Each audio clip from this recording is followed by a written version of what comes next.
Hello மக்களே, welcome to Bigg Boss reviewer channel. இன்னும் என் சேனலை சப்ஸ்கிரைப் பண்ணலைன்னா சப்ஸ்கிரைப் பண்ணுங்கள்.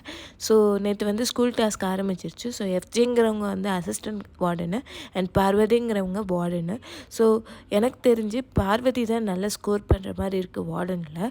அண்ட் அசிஸ்டன்ட் வார்டன் வந்து எதுவுமே ஸ்கோர் பண்ணாத மாதிரி இருக்குது.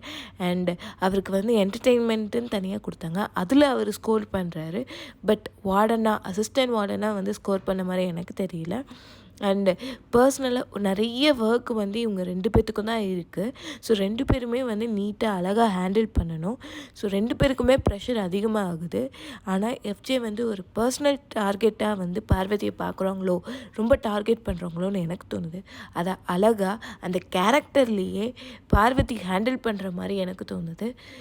அண்டு அப்பப்போ பார்வதி வந்து வேலையை விடுறாங்க அப்படின்னு எனக்கு நேற்று தோணுப்போ, ஆனால் இன்றைக்கி லைவில் எனக்கு பார்க்கும்போது எஃப்ஜே தான் அந்த வேலையை செய்யாமல் ஓடுற மாதிரி எனக்கு தோணுது.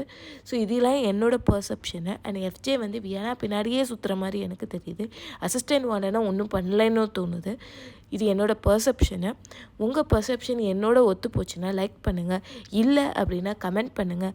Like, share and subscribe my channel. Thank you.